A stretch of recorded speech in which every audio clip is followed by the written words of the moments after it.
Good day. Our topic for today is the Republic Act 7394 or the Consumer Act of the Philippines Part 1.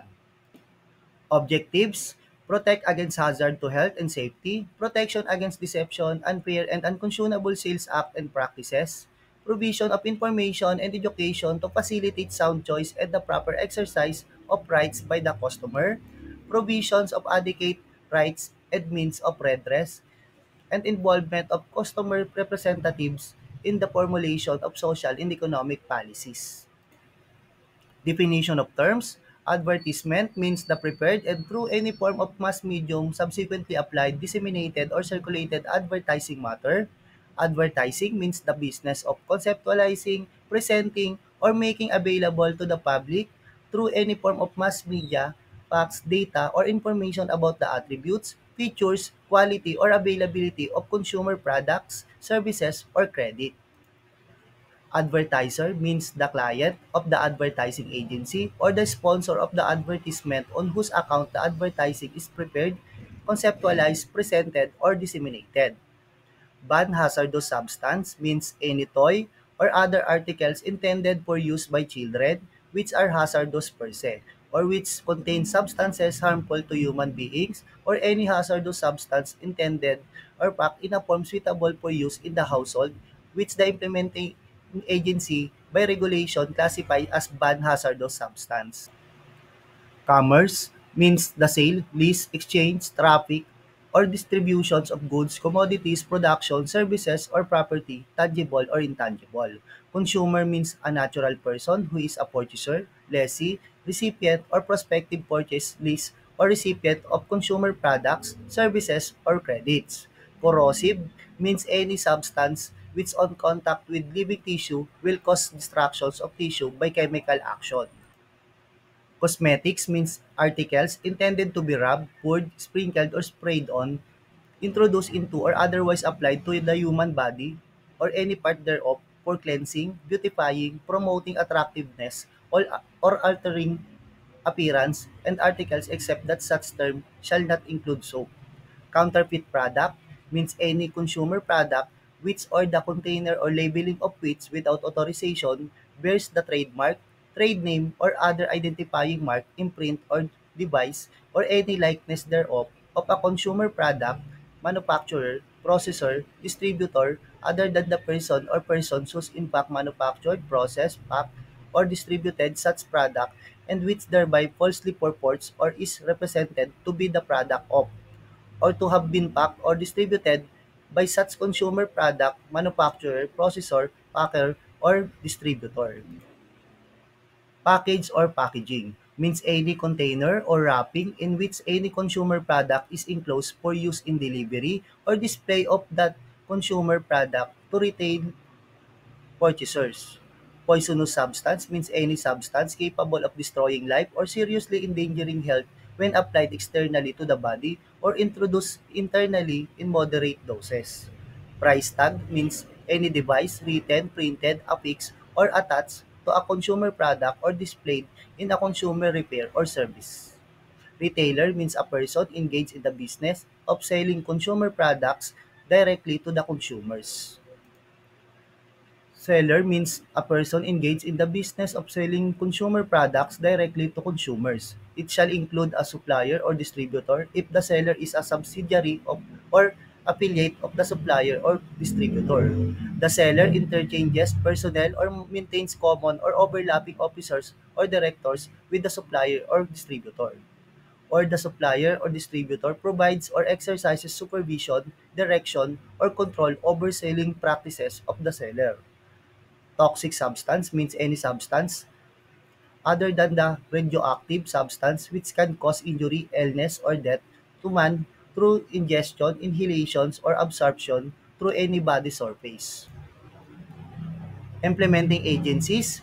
First, the Department of Health with respect to food, drugs, cosmetics, devices, and substances. Second, the Department of Agriculture with respect to product related to agriculture. And the Department of Trade and Industry with respect to other consumer products not specified above. Consumer rights, right to basic needs, right to safety, right to information, right to choice, right to representation, right to redress, right to consumer education, and right to healthy environment. Substandard or materially defective. The department shall also direct the manufacturer, distributor, or seller of such product to extend any or all of the following remedies to the injured person. First, to bring such product into conformity with the requirement of the applicable consumer product standards or to repair the defect in order to conform with the same. Second, to replace the product with a like or equivalent product which complies with the applicable consumer product standards which does not contain the defect.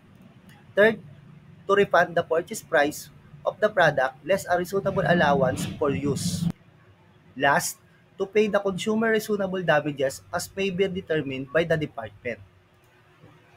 Article 15, imported products. Any consumer product offered for importation into the customs of the Philippine territory shall be refused admission if such product fails to comply with an applicable consumer product quality and safety standard or rule, has been determined to be injurious, unsafe and dangerous, substandard, or has a material defect. Article 23, adulterated food. A food shall be deemed to be adulterated if it contains any poisonous or deleterious substance which may render it injurious to health, but in case the substance is not an added substance, such food shall not be considered adulterated under this clause if the quantity of such substance does not ordinarily render it injurious to health. Next, if it contains any added poisonous or deleterious substance other than one which is a pesticide, chemical, in or on a raw agricultural commodity, a food additive, a color additive, for which tolerances have been established and it conform to such tolerances. Third, if it consists in whole or in part of a filthy, putrid, or decomposed substance, or if it is otherwise unfit for food. Fourth, if it has been prepared, packed, or held under unsanitary conditions whereby it may have become contaminated with filth or whereby it have been rendered injurious to health. Last, if it is in whole or in part the product of a diseased animal or an animal which has died other than the slaughter. Article 24, Regulations of Unprocessed Food. The provincial, municipal, and city government shall regulate the preparations and sale of meat, fresh fruits, poultry, milk, fish, vegetables, and other foodstuffs for public consumption, pursuant to the local government code. Article 29, Adulterated drugs and devices. A drug or device shall be deemed to be adulterated if it consists in whole or in part of any filthy, putrid, or decomposed substance which may affect its safety, efficacy, and good quality, or its container is composed in whole or in part of any poisonous or deleterious substance which may render the content injurious to health. Next, if it contains any color other than the permissible one as determined by the department, taking into consideration standards of safety, efficacy, and good quality. Article 32, Dangerous drugs, the importation, distribution, manufacture, production, compounding, prescription, dispensing, and sale of and other lawful acts in connection with dangerous drugs of such kind and quantity as may be deemed necessary according to the medical and research needs of the country, and the determination of the quantities to be imported, manufactured, and held in stock at any given time by an authorized importer, manufacturer, or distributor of dangerous drugs shall be under the jurisdictions and authority of the Dangerous Drugs Board as provided for by existing laws and regulations. Article 33, Ban or restricted drugs. Ban or severely restricted drugs for health and safety reasons in their country of origin shall be banned and confiscated, or if its use is severely restricted, whichever is appropriate by the department. The department shall monitor the presence in the market of such drugs and cause the maintenance and regulation publications of an updated consolidated list thereof. Article 35, Adulterated cosmetics. A cosmetic shall be deemed to be adulterated if it bears or contains any poisonous or deleterious substance which may render it injurious to users under the condition of use prescribed in the labeling thereof. If it consists in whole or in part any poultry, putrid, or decomposed substance. If it has been prepared, packed, or held under unsanitary conditions whereby it may become contaminated with filth or whereby it may have been rendered injurious to health. Next, if its container is composed in whole or in part of any poisonous or deleterious substance which may render the contents injurious to health. If it is not hair dye and its beer or contains color additive other than which is prohibited or permissible. Last, if any of its substances have been mixed or packed therewith so as to reduce its quality or strength or substituted wholly or in part thereof. Hazardous substance. Hazardous substance means any substance or mixture of substances which is toxic, corrosive, irritant, a strong sensitizer, flammable, or combustible, generates pressures through decomposition, heat, or other means. If such substance or mixtures or substances may cause substantial injury, substantial illness during or as a proximate result of any customary or reasonably foreseeable ingestions by children. Article 46, Prohibited Acts, it shall be unlawful for any person to introduce or deliver for introduction into commerce of any mislabeled hazardous substance or banned hazardous substance. Next, alter, mutilate, destroy, obliterate, or remove the whole or any part of the label of a mislabeled hazardous substance or banned hazardous substance if such act is done while the substance is in commerce or while the substance is held for sale, whether or not it is the first sale.